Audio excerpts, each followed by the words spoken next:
Hello students, मैं सिमरन स्वागत करती हूँ आप सभी का आशीष तिवारी यूट्यूब चैनल पर। आशा करती हूँ कि आप सभी अच्छे होंगे। मैं इस चैनल के माध्यम से आप सभी के लिए लेकर आई हूँ एक वीडियो लेक्चर सीरीज जो बेस्ड है आपके BA BCom program and honours पर, जिसके अंदर हम डिस्कस करने वाले हैं सेमेस्टर 2 और सेमेस्टर 5 का subject human resource management fundamentals of HRM. तो स्टूडेंट्स, अगर आप ड्यू, सोल, रेगुलर या अदर किसी यूनिवर्सिटी से ये सब्जेक्ट पढ़ रहे हैं तो ये वीडियो सीरीज आप सभी के लिए बहुत ज़्यादा हेल्पफुल होने वाली है। हर चैप्टर को हम सिंपल भाषा में समझेंगे, इंपॉर्टेंट कॉन्सेप्ट को ब्रेक डाउन करेंगे और एग्जाम के पॉइंट ऑफ व्यू से भी डिस्कस करेंगे। तो स्टूडेंट्स, अगर आप ड्यू, सोल, रेगुलर, एनसीवेब या अदर किसी यूनिवर्सिटी से कोई और सब्जेक्ट पढ़ना चाहते हैं, आसानी से समझना चाहते हैं, तो चैनल को जरूर सब्सक्राइब कीजिएगा, वीडियो को लाइक कीजिएगा और अपने दोस्तों के साथ शेयर करना ना भूलें। एंड सोल से रिलेटेड डेली अपडेट्स के लिए आप सभी हमारा व्हाट्सअप चैनल फॉलो कर लीजिएगा। तो चलिए स्टार्ट करते हैं आज की वीडियो को, जिसके अंदर हम डिस्कस करने वाले हैं आपका human resource management fundamentals of HRM. तो स्टूडेंट्स, अभी तक हमारी जो सीरीज अभी तक जो चल रही है, इसके अंदर हम टोटल आपकी जो यूनिट्स है वो टोटल 5 यूनिट है, जिसमें हम यूनिट नंबर 1 को कवर कर चुके हैं, यूनिट नंबर 2, यूनिट नंबर 3 और यूनिट नंबर 4 को हम कवर कर चुके हैं। जितने भी आपके इसमें चैप्टर थे उन सबको हम डिस्कस कर चुके हैं। अगर आपने वो वीडियो नहीं देखी है तो प्लेलिस्ट चेक कर लीजिएगा, आपको वहाँ पे मिल जाएगी। इसके साथ साथ यूनिट नंबर 5 का जो चैप्टर नंबर 1 है, इसको भी हम डिस्कस कर चुके हैं। ये भी वीडियो आपको प्लेलिस्ट में मिल जाएगी। आज की जो वीडियो रहने वाली है आपकी, वो चैप्टर नंबर 2 पे रहने वाली है, जिसके अंदर हम डिस्कस करने वाले हैं कर्मचारी शिकायत, यानी आपका HRIS और EHRM के बारे में। तो चलिए स्टार्ट करते हैं यूनिट नंबर 5 का चैप्टर नंबर 2।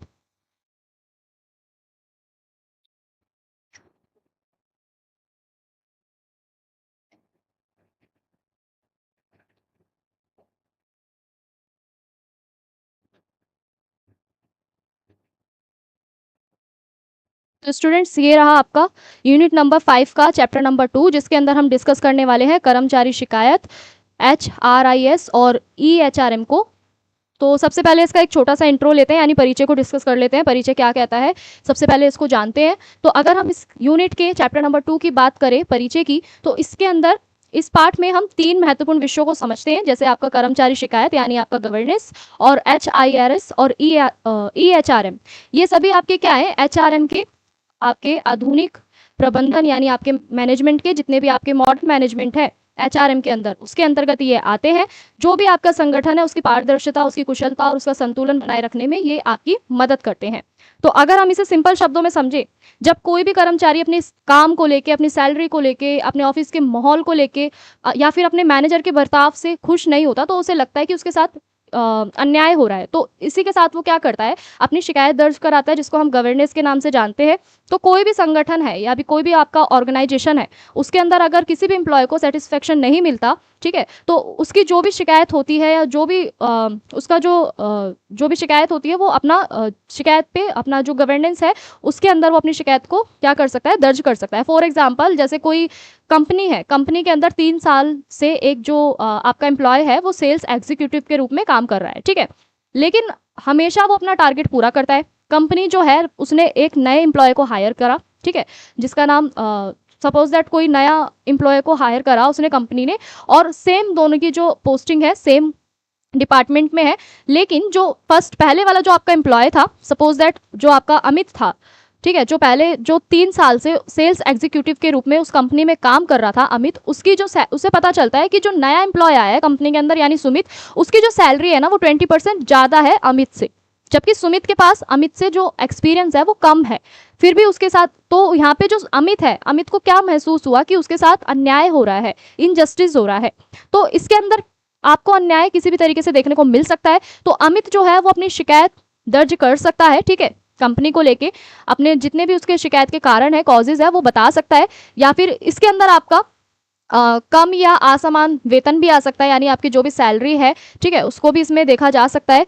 और साथ ही साथ जो भी आपका डिस्क्रिमिनेशन है यानी भेदभाव है, उसको भी हम यहाँ पे देख सकते हैं। तो ये जो आपका चैप्टर 2 रहने वाला है वो इसी के ऊपर बेस्ड रहने वाला है। तो अब हम इसके अंदर डिस्कस करते हैं आपका कर्मचारी शिकायत। जैसे मैंने अभी आपको बता ही दिया है एम्प्लॉय गवर्नेंस के बारे में, कि जो भी आपके कर्मचारी होते हैं कंपनी के, उनको जब वो असंतोष महसूस करते हैं या उनके सामने कोई समस्या आती है, तो कर्मचारी अपने कार्य, वेतन, वातावरण, प्रबंधन से संबंधित जो भी कारण होते हैं, जैसे मैंने अभी आपको बताया, चाहे वो आपका सैलरी से संबंधित हो, ठीक है, चाहे वो आपका वातावरण से संबंधित हो, या फिर आपका बिहेवियर से संबंधित हो, या फिर आपका प्रमोशन यानी आपकी जो पद उन्नति है, ठीक है, उसमें आपको भेदभाव देखने को मिलता है, डिस्क्रिमिनेशन देखने को मिलता है, तो भी जो कर्मचारी है वो अपनी शिकायत दर्ज कर सकता है। और इसी के साथ हम आगे बढ़ते हैं। आपका जो नेक्स्ट टॉपिक जो है वो है शिकायत निवारण प्रक्रिया। यानी जो भी कर्मचारी अपनी शिकायत को दर्ज कराता है, उसका जो प्रक्रिया है, उसका जो प्रोसेस है, वो किस तरीके से चलता है। तो सबसे पहला पॉइंट क्या कहता है कि शिकायत को पहचानना, दूसरा कि शिकायत को दर्ज करना, तीसरा कि जांच करना, और चौथा क्या है आपका कि समाधान करना। यानी जो भी कर्मचारी ने शिकायत को दर्ज कराया है उसका निवारण किस तरीके से होता है। उसके बाद इसका नेक्स्ट पॉइंट जो है आपका वो है फीडबैक देना। अगर हम इसे सिंपल भाषा में समझें तो शिकायत दर्ज कराने की जो प्रक्रिया है, ठीक है, निवारण की जो प्रक्रिया है, उसका जो पूरा प्रोसेस है वो क्या है कि जैसे अभी मैंने आपको अमित और सुमित के एग्जांपल से समझाया, तो अब यहाँ पे वही एग्जांपल लेते हैं हम दोबारा। तो अमित को यहाँ पे क्या महसूस हुआ कि उसके साथ गलत हो रहा है और ये एक तरीके से उसका डिप्रेशन का कारण भी बन रहा है, तनाव, स्ट्रेस का कारण भी बन रहा है, तो वो अपनी शिकायत दर्ज करा सकता है एचआर को, ठीक है, और ईमेल लिख सकता है, अपनी परेशानी को, अपनी समस्या को बता सकता है और उसे जांच के लिए भेज सकता है। फिर जो भी आपका एचआर डिपार्टमेंट होगा, ठीक है, ह्यूमन रिसोर्स इंफॉर्मेशन सिस्टम जो आपका है HRIS, ठीक है, यानी आपका ह्यूमन रिसोर्स इंफॉर्मेशन सिस्टम, इसका उपयोग करके वो क्या कर सकता है, अपने दोनों रिकॉर्ड रख सकता है, ठीक है, अपना सैलरी स्ट्रक्चर की भी जांच करा सकता है और साथ में जो उसकी समस्या है उसका भी वो समाधान ले सकता है।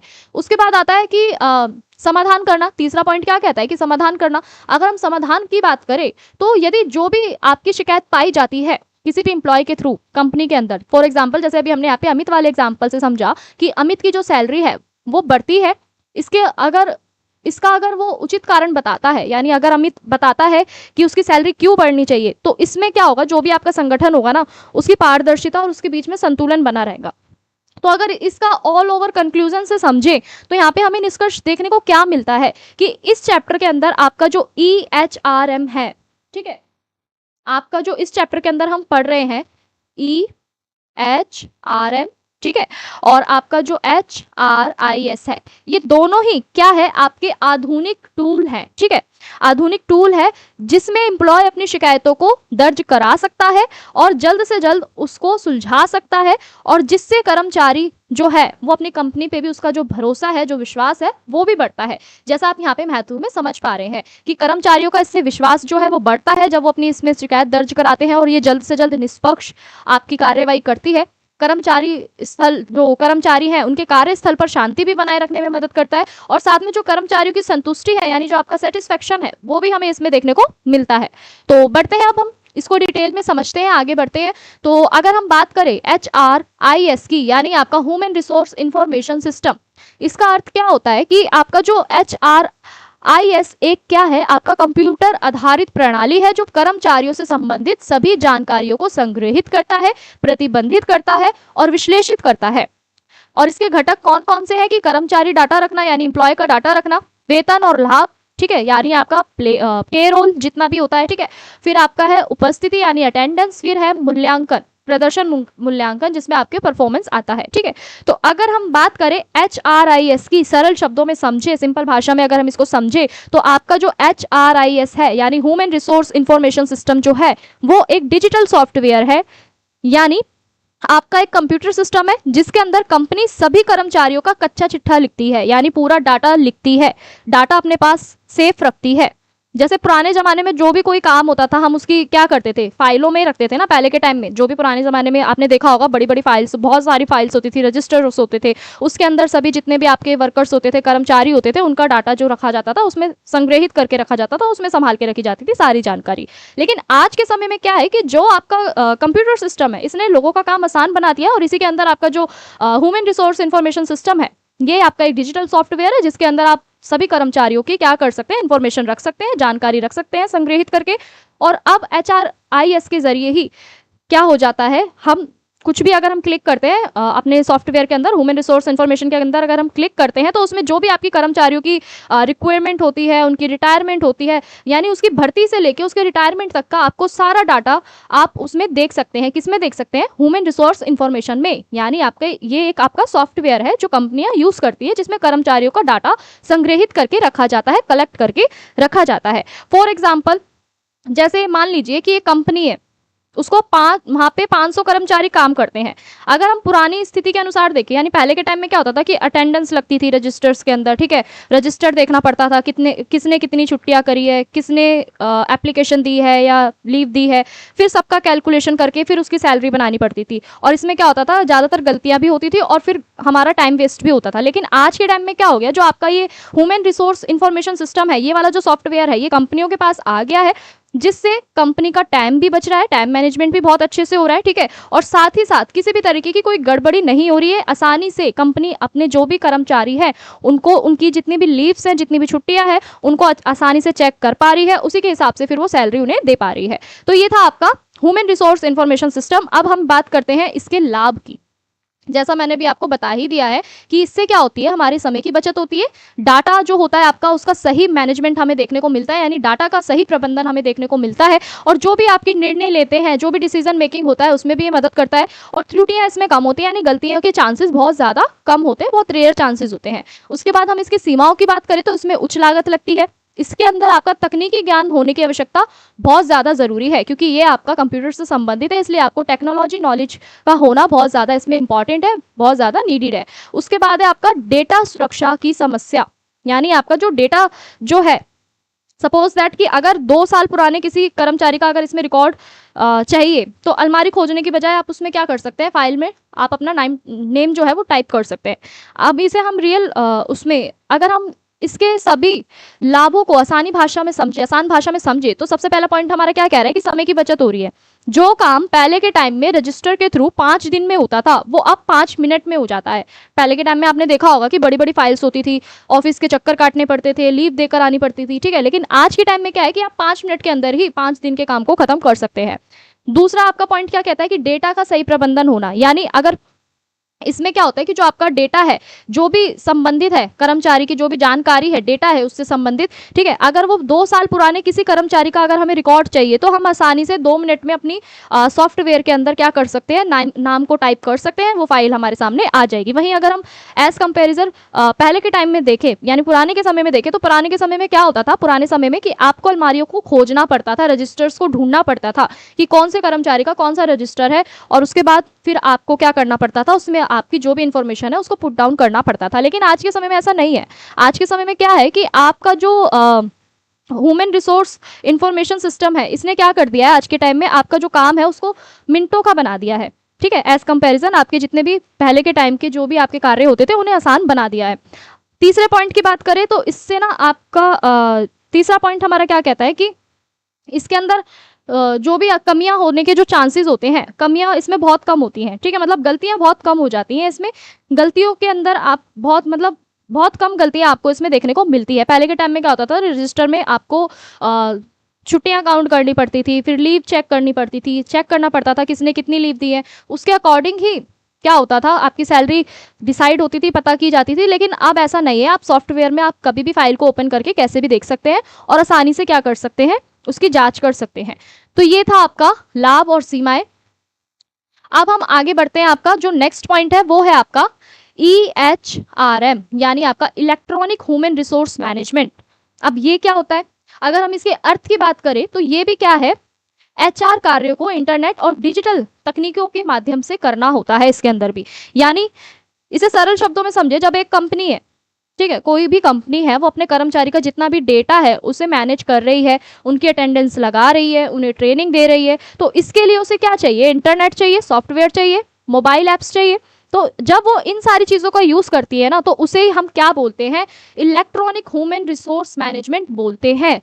समझ में आई बात आपको? दोबारा मैं रिपीट करती हूँ, जो भी कोई भी कंपनी, सपोज दैट कोई कंपनी है, ठीक है, उसके अंदर जो भी इंप्लॉयज है ना, उनका जितना भी डाटा है उसको मैनेज करने के लिए क्या चाहिए होता है, हमें इंटरनेट की आवश्यकता होती है। ठीक है, इंटरनेट के साथ साथ जो भी आपका सॉफ्टवेयर है जहाँ पे भी आप उसकी अटेंडेंस लगा रहे हैं, जैसे अभी हमने सॉफ्टवेयर पढ़ा आपका HRIS पढ़ा, ठीक है, ये पढ़ा हमने, सपोज दैट इसकी जरूरत है। उसके बाद फिर आपको क्या चाहिए, मोबाइल ऐप्स चाहिए जिसपे आप उसकी अटेंडेंस लगा रहे हैं, सारी चीजें इंफॉर्मेशन कलेक्ट करके रख रहे हैं। तो उसके लिए उसी को हमने क्या बोल दिया, इलेक्ट्रॉनिक ह्यूमन रिसोर्स मैनेजमेंट, उसको एक नाम दे दिया। अब हम बात करते हैं इसके प्रकार की, यानी आपका EHRM के प्रकार कौन कौन से होते हैं। तो सबसे पहले क्या आता है आपका ऑपरेशनल, यानी EHRM, यानी जो आपका दैनिक कार्यों में उपयोग में आता है, जैसे आपकी उपस्थिति। अब इसके अंदर क्या होता है कि जो भी आपके प्रशासनिक कार्य होते हैं ना, वो इसके लिए यूज किया जाता है। जो भी आपके एडमिनिस्ट्रेशन से रिलेटेड जितने भी आपके कार्य होते हैं वो इसके अंतर्गत आते हैं। फॉर एग्जांपल जैसे डिजिटल अटेंडेंस, आपका जो बायोमेट्रिक होता है, या फिर जो भी आपकी सैलरी स्लिप होती है ऑनलाइन जनरेट की जाती है, या फिर जो भी आपकी लीव्स होती हैं, तो ये सब किसके थ्रू होती हैं, ये आपके ऐप्स के थ्रू होती है। तो पहला पॉइंट क्या कहता है कि जो भी आपका EHRM के जो भी दैनिक कार्य होते हैं उसमें भी ये यूज करा जाता है आपकी लीव्स के लिए। ठीक है, और लीव्स के साथ साथ आपका जैसे मैंने अभी बताया बायोमेट्रिक के लिए, यानी आपका जो भी डिजिटल अटेंडेंस लगती है, आपने देखा होगा। ठीक है, तो बायोमेट्रिक और जो भी आपका सैलरी स्लिप्स है, ठीक है, उन सबको जनरेट करने के लिए भी इसका यूज किया जाता है। उसके बाद है रिलेशन EHRM, जो आपका भर्ती और प्रशिक्षण के लिए भी इसका उपयोग किया जाता है। अब ये क्या है कि इसके अंदर जो आपकी कंपनी है, ठीक है, और जो कर्मचारी है, इन दोनों के बीच के रिलेशन को मस्ट बेटर बनाने के लिए इसका उपयोग किया जाता है। फॉर एग्जांपल जैसे कोई कंपनी है वो ऑनलाइन अपनी रिक्वायरमेंट करती है, ठीक है, यानी ऑनलाइन भर्ती करती है। फॉर एग्जांपल जैसे आपने देखा होगा लिंक्डइन है, ठीक है, ई-लर्निंग है, ऑनलाइन ट्रेनिंग वीडियोस है, परफॉर्मेंस अप्रेजल्स है। तो इन सब के अंदर जो आपके कर्मचारी होते हैं और जो कंपनी होती है, इनके जो बीच का जो रिलेशन है, इनके बीच का जो बैलेंस है, संतुलन है, उसको मेंटेन करने में भी आपका EHRM यानी इलेक्ट्रॉनिक ह्यूमन रिसोर्स मैनेजमेंट कार्य करता है। उसके बाद सेकंड पॉइंट है आपका ट्रांसफॉर्मेशनल EHRM, यानी जिसमें आपकी जो रणनीति कार्य जो होते हैं वो आते हैं।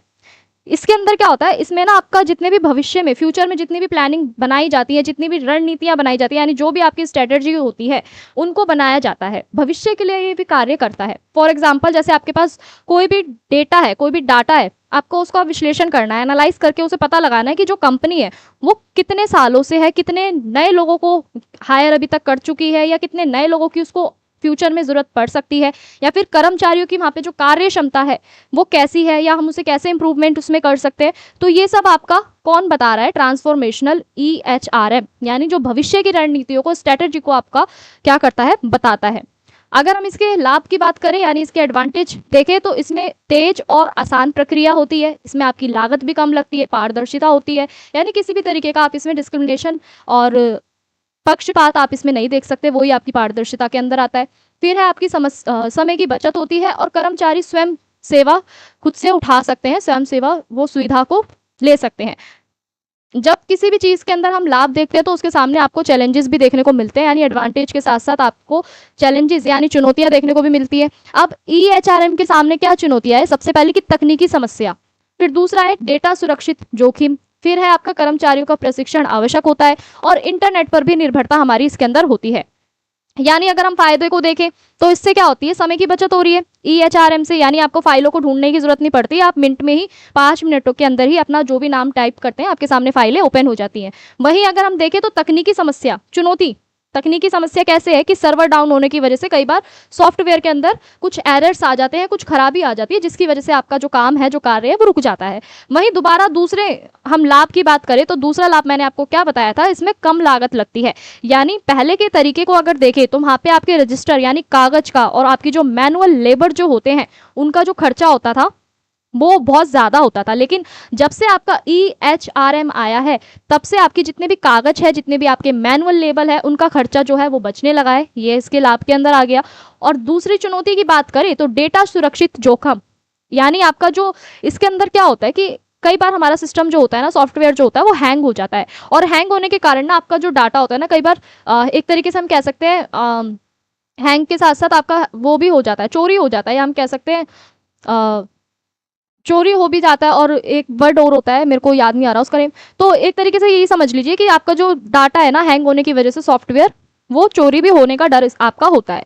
उसके बाद तीसरा लाभ हमारा क्या है कि इसमें पारदर्शिता होती है, तीसरा लाभ क्या कहता है, पारदर्शिता होती है। जैसे मैंने भी आपको बताया कि कर्मचारी अपना रिकॉर्ड खुद देख सकता है, ठीक है। पहले के टाइम में क्या होता था कि उसको जितनी भी फाइल्स होती थी वो ऑफिस के अंदर होती थी, वो नहीं देख पाता था उसे, जब उसको छुट्टियों की आवश्यकता होती थी कर्मचारी को, तभी वो अपनी सारी फाइल्स को देख पाता था। लेकिन आज के समय में क्या है कि जो आपका EHRM है उसका जो लाभ है वो क्या है, पारदर्शिता को भी दिखा रहा है, यानी कर्मचारी अपने जो रिकॉर्ड है वो खुद देख सकता है, ठीक है, सॉफ्टवेयर के माध्यम से। अब इसके सामने चुनौती क्या आई कि कर्मचारी का प्रशिक्षण जरूरी है, ठीक है। यानी जो पहले के टाइम में जो कर्मचारी थे ना, उनको कंप्यूटर चलाने में बहुत दिक्कत होती थी। तो यहाँ पे क्या है कि जब से आपका EHRM आया है ना, तो इसके अंदर क्या है कि जो भी आपके कर्मचारी है उनको, पुराने कर्मचारी को यहाँ पे प्रशिक्षण दिया जाता है, यानी ट्रेनिंग की आवश्यकता होती है, ताकि वो आसानी से कंप्यूटर को चला सके, सॉफ्टवेयर को आसानी से चला सके, किसी भी प्रकार की उनके सामने कोई दिक्कत ना आए, समस्या ना आए।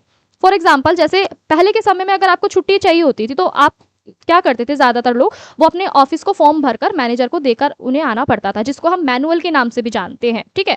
लेकिन अब हम क्या करते हैं कि बस अब बॉस को क्या करते हैं, पोर्टल पे लॉगिन करते हैं, एप्लीकेशन फॉर्म जो भी होता है आपका, अप्लाई लीव जो होती है उस पर क्लिक करते हैं, और इसी तरीके से आपका जो एप्लीकेशन होती है, जो मैनुअल होता है लीव वाला, वो चला जाता है। तो यही है आपकी EHRM की ताकत, यानी आपके जितने भी ऑफिस के अंदर के जितने भी आपके काम हैं उसको इसने आसान बना दिया है एज कंपेरिजन पहले के मुकाबले। अब हम बात करते हैं आपका जो HRIS है और EHRM है, इन दोनों के बीच में क्या मेजर डिफरेंस होता है, यानी कि क्या मुख्य अंतर होता है, इसको समझते हैं। तो अगर हम बात करें आपकी लाइब्रेरी और ई-कॉमर्स वेबसाइट की, तो हम इसे आसानी से समझ सकते हैं, ठीक है। कैसे समझ सकते हैं कि सबसे पहला आपका क्या है, इसका मुख्य उद्देश्य क्या है, HRIS का यानी आपका ह्यूमन रिसोर्स इंफॉर्मेशन सिस्टम का पहला उद्देश्य क्या है कि डेटा संग्रहण और प्रबंधन, यानी ये मुख्य रूप से क्या कर रहा है, आपका जो भी डेटा है, डेटा स्टोरेज को भी कर रहा है, ठीक है, और उसका मैनेज भी कर रहा है, मैनेजमेंट भी कर रहा है, ठीक है। और सिस्टम आधारित होता है। यहाँ पे क्या होता है कि अक्सर ऑफिस के अंदर जो आपका कंप्यूटर होता है ना, ये कंप्यूटर पे ही आपका सारा कार्य इसका होता है। उसके बाद है सीमित कार्य, यानी इसका जो काम होता है वो सीमित होता है, लिमिटेड होता है, जैसे आपका सैलरी हो गया और अटेंडेंस का रिकॉर्ड हो गया, ये सब ये रखता है, ठीक है। उसके बाद है कि data management tool complete HR system, यानी ये एक डाटा मैनेजमेंट टूल के रूप में भी आपका ये कार्य करता है। अब हम बात करते हैं आपके EHRM की। अब ये क्या है कि इसके अंदर HR कार्यों का ऑनलाइन संचालन होता है, यानी जितने भी आपके ऑपरेशंस होते हैं, ऑनलाइन ऑपरेशंस होते हैं, इन्हीं को करता है वो, ठीक है। उसके बाद है इंटरनेट आधारित होता है, यानी इसके अंदर आप कहीं से भी एक्सेस ले सकते हैं, ये इंटरनेट पे बेस्ड होता है, आधारित होता है, ठीक है। आप कहीं से भी किसी भी कोने में बैठ के आप एक्सेस ले सकते हैं। उसके बाद है व्यापक कार्य, यानी इसका जो दायरा होता है ना वो बहुत बड़ा होता है। जैसे सबसे पहले आपकी जो भर्ती चल रही है, भर्ती के बाद फिर आपको ट्रेनिंग मिलेगी, ट्रेनिंग के बाद आपका फीडबैक के बाद आपका जो भी सारे ऑनलाइन प्रोसेस होते हैं, ऑनलाइन जो भी आपकी प्रक्रियाएं होती हैं वो फिर इसके अंदर चलती हैं, ठीक है। तो ये एक कंप्लीट HR सिस्टम आपका कहलाता है, यानी data tool complete HR system, ये आपका दोनों ही मिलकर कहलाते हैं। तो जैसा अभी मैंने आपको उदाहरण से यहाँ पे समझाने की कोशिश करी है, उदाहरण क्या कहता है कि एक कंपनी है वो अपने कर्मचारियों की उपस्थिति, वेतन, प्रदर्शन का रिकॉर्ड HRIS में रखती है और EHRM के माध्यम से वो ऑनलाइन भर्ती और प्रशिक्षण करती है। यानी HRIS का उपयोग हम कब कर रहे हैं, जब कंपनी अपने कर्मचारियों का नाम, उनकी ज्वाइनिंग डेट, ठीक है, हर महीने उन्हें कितनी सैलरी दी जा रही है, और इसका सारी चीज़ों का वो क्या करती है, कंप्यूटर सॉफ्टवेयर के माध्यम से उसका रिकॉर्ड सुरक्षित रखती है, ठीक है। और ये आपकी एक डिजिटल फाइल कैबिनेट भी कहलाती है। कौन कहलाती है, आपका जो HRIS है, ये क्या कर रहा है, कर्मचारी की सैलरी का रिकॉर्ड रख रहा है, उसके नाम, उसने कब ज्वाइनिंग करी है उस डेट को रख रहा है, हर महीने उसे कितनी सैलरी दी गई है, ठीक है। तो ये सारा एक क्या कर रहा है, कंप्यूटर सॉफ्टवेयर रिकॉर्ड रख रहा है। वही इसको हम ना कैबिनेट के नाम से भी जानते हैं, डिजिटल फाइल कैबिनेट के नाम से, ठीक है। और अगर हम बात करें आपका EHRM की, तो अब ये दोनों क्या करते हैं कि इसके अंदर ना, जब कंपनी नौकरी के लिए अपने एडवर्टाइजमेंट इंटरनेट पे जब डालती है ना, तो इंटरव्यू के लिए जो भी आपकी वीडियो कॉल आती है या जो भी कैंडिडेट्स को सिलेक्ट किया जाता है ऑनलाइन ट्रेनिंग के लिए, तो ये सारी चीज़ें, इन सब चीज़ों का ध्यान कौन रखता है, आपका EHRM रखता है। तो अब हम इसके निष्कर्ष की बात कर लेते हैं, यानी आपका जो कंक्लूजन है वो कंक्लूजन क्या कहता है, इसको भी जान लेते हैं। तो अगर हम इस चैप्टर के कंक्लूजन की बात करें तो कंक्लूजन क्या कहता है कि आपका जो कर्मचारी शिकायत जो है यानी आपका HRIS और EHRM जो है ये आधुनिक HRM यानी आपका ह्यूमन रिसोर्स मैनेजमेंट के दो महत्वपूर्ण अंग है। ठीक है, ये संगठन को कुशल, पारदर्शी और प्रभावी बनाते हैं तथा कर्मचारियों की संतुष्टि भी ये बढ़ाते हैं।